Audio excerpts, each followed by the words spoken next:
Merci de revenir avec nous un petit peu sur votre intervention tout à l'heure. Le thème de votre discussion, c'était le code grand oublié du clic et du cloud. J'ai beaucoup aimé votre définition. Vous pouvez me la redonner du code, du clic et du cloud? La définition que j'ai donnée du code, c'est en 2-3 fois. Le code, ce n'est qu'un des éléments du droit. Il apporte des éléments de contrainte et des éléments de libération, puisque c'est les deux grands thèmes qui constituent l'utilité du droit. Mais il faut aussi qu'il y ait une forte préparation universitaire qui donne les orientations des valeurs qu'on trouvera pour choisir entre ce qui contraint et ce qui libère.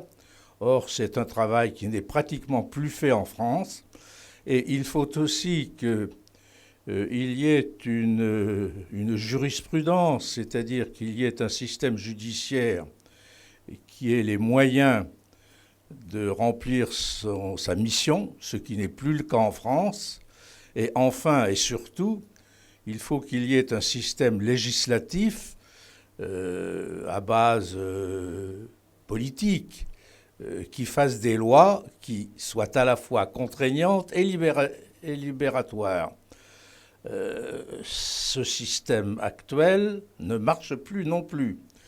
Donc nous avons un très très gros travail qui occupera non plus ma génération qui est partante et qui est même déjà en grande partie hors des activités, mais c'est surtout la génération qui est assez familière du Forum Changer d'air qui doit prendre conscience qu'elle a 10, 15 ans, 20 ans de travail pour reconstruire un système de droit qui permette à tout le monde de vivre ensemble, ce qui devient de plus en plus difficile, que le prix à payer par l'absence du droit normal bien constitué, c'est la difficulté de vivre ensemble. Ça fait le 4e forum Changer d'air auquel j'assiste, puisque j'ai déjà été là au cours du premier, et je vois petit à petit les choses se dégrader, même si intellectuellement, par la qualité des débats, elles s'améliorent. C'est-à-dire que le droit est en retard par rapport à ce que... Le droit est très en retard. Et c'est pour ça que j'avais suggéré qu'on parle du grand oublié. Mais bon, la loi est présente dans toutes les activités d'Internet. Moi, je m'y intéresse depuis maintenant la création du Club Internet, il y a 20 ans. Mais c'est vrai que la loi ne suffit pas. Il faut que ces activités se développent dans un cadre de droit qui reste à inventer. Est-ce qu'il y aura alors un jour un code de l'environnement numérique, un code de l'Internet ou un code des réseaux? Je ne crois pas que ça résoudra le problème.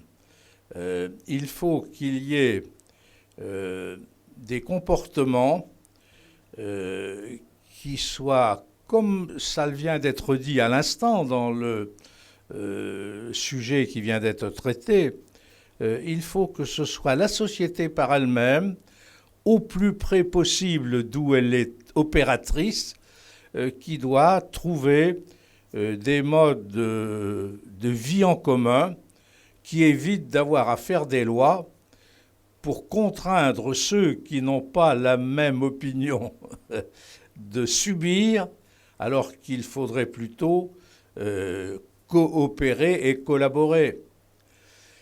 Mais ce débat sur l'empowerment est un débat qui explique pourquoi le droit a quitté un pays qui est un pays juridique par excellence, qui est la France.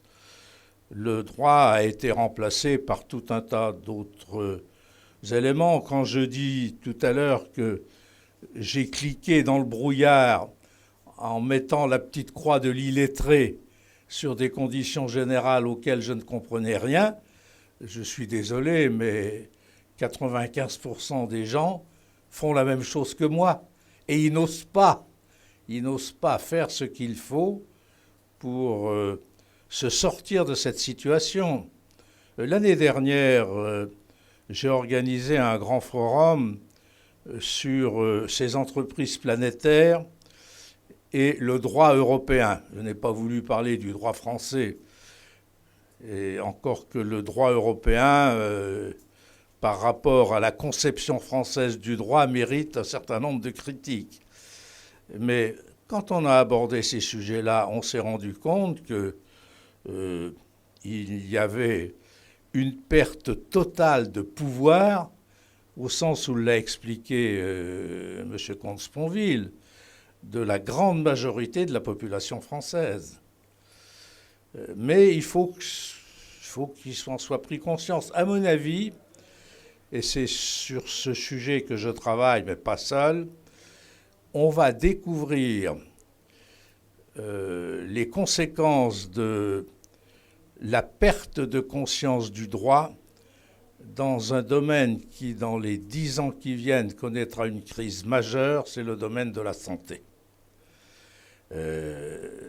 Bon, ce n'est pas le sujet pour lequel vous me demandez de donner mon avis, mais je suis sûr que tous ces débats que nous avons aujourd'hui, y compris celui de l'empowerment, vont se trouver installés dans la santé, peut-être plus facilement d'ailleurs que dans le politique et l'institutionnel.